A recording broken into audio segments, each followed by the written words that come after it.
Concealer is supposed to make us look brighter or more rested, but sometimes on mature skin, it can look the exact opposite. I'm 57 years old, and today I'm going to show you exactly how I apply my concealer to get coverage without using a heavy layer of product. We're going to talk about skin prep, color corrector, using the right shade concealer, where to place it. Because the goal is not to completely erase every line, we have movement and texture around our eyes.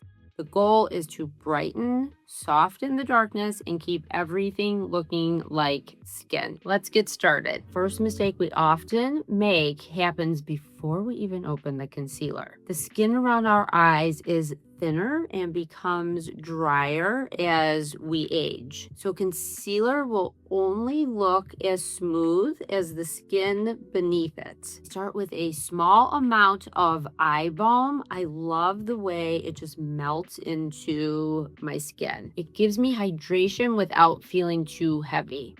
I gently press this into my skin rather than rubbing or pulling, and then just give it a minute to absorb into the skin. I have a few that I really love, and I'll list everything in the caption. But today I'm using the Rock Balm with vitamin C. This one provides antioxidant support, and I love this glowy look it gives me underneath my eyes. Another one that I reach for often is the D'Alba Double Serum All-in-One Multi Balm. Always finish your daytime skincare with sunscreen, especially under the delicate eyes. Do you need a color corrector? Before adding concealer, take a look at the color underneath your eyes. A lot of us grab for a light concealer and just apply more and more of it. But if darkness underneath is blue, purple, brown, adding a light beige can tend to make it look gray instead of covering it. You don't necessarily need a corrector. I personally use a corrector for the darkness under my eye. And this is where you need to play around with your makeup. Everybody's skin tone texture is different, so something that works for me may not work for you. But if you do have discoloration under your eyes, a color corrector will help you use less concealer, which means less creasing. Here is the easiest way to understand the shades. Pink or pink bisque shades can brighten blue or purple darkness, particularly on fair to light complexions. Peach or salmon shades work well for blue, greenish, or brown discoloration on light to medium complexions. If your complexion is deeper or the darkness is more blue-gray, you may need a deeper orange or red-orange corrector. Yellow helps neutralize purple tones. Green is for redness around the nose, blemishes, or other red areas. Most people do not need green underneath their eyes unless redness is their primary issue. And beige is usually a concealer shade rather than a true color corrector. The most important part is we're only putting the corrector on the discoloration. Just to show you what I'm using today, I'm using this Laura Mercier cream color corrector and concealer. So remember, ladies, less is more when it comes to correction and concealer, and I'm only going to tap this in where I need it. I'm only placing this where I have some darkness and in the inner corner along the hollows. You can tap it in with a concealer brush. You can even use your fingers. We don't want to overcomplicate this. If you can see the corrector sitting on your skin, you probably use too much.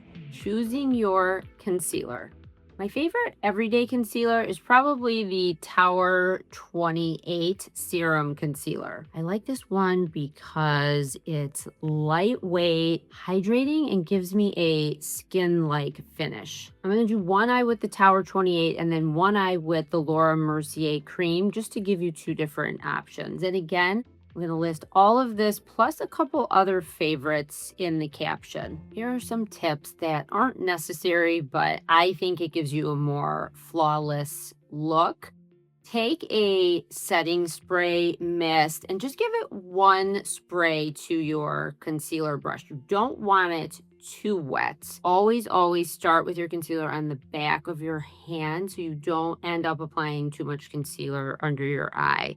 And we're just gonna tap that in onto your concealer brush. For me, it's really important to have a hydrating serum concealer for under my eyes because I do tend to get pretty dry under my eyes, and blending this out is so important. And again, we're only going to place this where we need it and blend, blend, blend.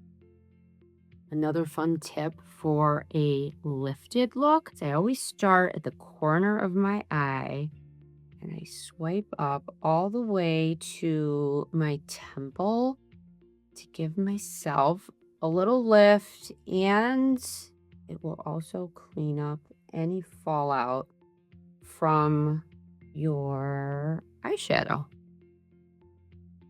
A couple other favorites that give a little bit more coverage are House Labs and Natasha Denona. Again, buildable, but definitely a little bit more coverage than the Tower 28.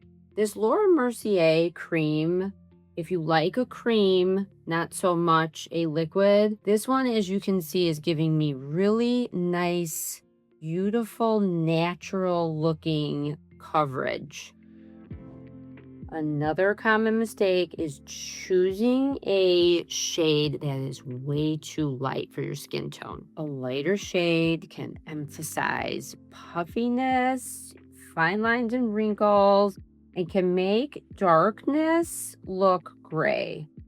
For covering darkness, I prefer a tone that's just about one shade lighter than my skin tone. For blemishes or discoloration on other parts of your face, always use the same tone as your foundation or your skin tone. If you apply concealer on your face that's lighter, it's going to bring attention to that area. When applying concealer, we want to use a tapping motion. You don't want to swipe.